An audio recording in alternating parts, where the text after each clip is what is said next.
நேற்று வேட்பாளர் பட்டியல் வந்திருக்கு, உங்களுடைய பெயர் இல்லை, இதை எப்படி எடுத்துக்கலாம்?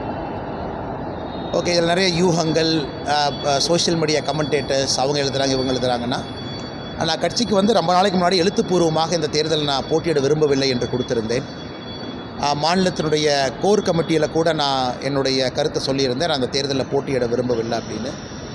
அதே போல் நம்முடைய கோர் கமிட்டியிலிருந்து மேலே போன பட்டியலில் கூட என் பெயர் கிடையாது. அதை நான் பியூஷ் கோயல்ஜி அவர்களுக்கும் ஒரு வாரத்துக்கு முன்பே கிட்டத்தட்ட இந்த மாதிரி நான் தேர்தலில் போட்டியிட விரும்பவில்லை என்கின்ற கருத்து தெரிவித்திருந்தேன். அதே போல் பாரதிய ஜனதா கட்சியினுடைய அகில இந்திய பொதுச் செயலாளர் திரு சந்தோஷ்ஜி அவர்களுக்கும் தலைவர் திரு நிதின் நபீன் அவர்களுக்கும் என்னுடைய கருத்தை நான் சொல்லியிருந்தேன். அதனால் கட்சி என்னுடைய கருத்துக்கு மதிப்பளித்து என்னை பிரச்சாரத்துக்கு பயன்படுத்தியிருப்பது எனக்கு மகிழ்ச்சி தான். காரணம், இந்த தேர்தலை பொறுத்தவரை எல்லோருக்கும் பணி செய்கின்றேன். தமிழ்நாடு முழுவதுமே பாரதிய ஜனதா கட்சியினுடைய வேட்பாளர்கள் 27 பேர் இருக்காங்க. அதனால் நம்முடைய தேசிய ஜனநாயக கூட்டணியுடைய வேட்பாளர்கள் அனைத்து இந்திய அண்ணா திராவிட முன்னேற்ற கழகம், பாட்டாளி மக்கள் கட்சி, ஏஎம்எம்கே, எல்லா கூட்டணி கட்சி, தமிழ் மாநில காங்கிரஸ் எல்லோருக்கும் நான் பிரச்சாரம் செய்வதற்கு தயாராக இருக்கிறேன். ஏன்னா நேற்று கண்ணூர் கேரளாவில் இருந்தங்கன்னா இன்றைக்கி சென்னையில் இருக்கேன், சாயந்தரம் புதுச்சேரி பிரச்சாரத்தில் இருக்கேன், நாளைக்கு கேரளா மூணாரில் இருக்கேன், நாளான்னைக்கு திரும்ப இங்கே இருக்கேன். ஸோ எனக்கும் 21ஆம் தேதி முடியும் வரை ஒரு ஊர் நானும் சென்று கொண்டிருக்கின்றேன். கட்சியினுடைய வேட்பாளர்களை வெற்றி பெறச் செய்வது என்னுடைய கடமையாக நான் பார்க்குறேன். அதே நேரத்தில் எப்பொழுதும் நான் ஒரு கேண்டிடேட்டு, இந்த தொகுதி எப்பொழுதும் எந்த லிஸ்ட்டில் எந்த ரேஸ்லையும் நான் இல்லை. ஏன்னா பேப்பரில் நீங்கள் நிறைய எழுதுறனால நான் கிளாரிஃபை பண்ணுறேன். எந்த தொகுதியும் நான் கேட்கல, எந்த தொகுதிக்கும் போட்டி போடல. அப்படி அண்ணாமலை இந்த எலெக்ஷனில் நிற்கணும் அப்படின்னா எந்த தொகுதியில் வேணாலும் நிற்கலாங்கண்ணா. நம்ம வந்து ஒரு தொகுதியில் போய் என்னை சுருக்க நான் பார்க்கல. எல்லா தொகுதிக்குமே வேட்பாளர் இருக்கிறாங்க. உதாரணத்துக்கு கோயம்புத்தூரை பொறுத்தவரை ஒரு சிட்டிங் எம்எல்ஏ எங்கள் வேட்பாளராக இருக்கிறாங்க, அவங்க போட்டியிடுவது தான் முறை. அதே போல் மொடக்குறிச்சி போன்ற இடத்துல நிறைய பேர் வேலை பார்த்துருக்குறாங்க. அதே போல் சவுத் எடுத்துக்கிட்டிங்கன்னா கூட நாகர்கோவிலில் எம்ஆர் காந்தியை திரும்ப போட்டிடுறாங்க. எல்லா இடத்துலும் கூட கட்சிக்கு பணி செய்வதற்கு ஒரு வாய்ப்பு. அதனால் நான் எனி டே, இந்த கடந்த ஒரு மாதம் 45 நாள் எந்த ரேஸில் எந்த தொகுதியில் எதையும் நான் யார்கிட்டையும் கேட்கல, அது கேட்கவும் மாட்டேன். அது என்னுடைய பழக்கமும் கிடையாது. என்னுடைய வேலை ஏப்ரல் 21ஆம் தேதி சாயந்தரம் அந்த பிரச்சார டேட்டு முடியும் வரை பிரச்சாரம் செய்வது என்னுடைய வேலை. அதன் பிறகு மற்றதெல்லாம் நான் பேசுகிறேன்.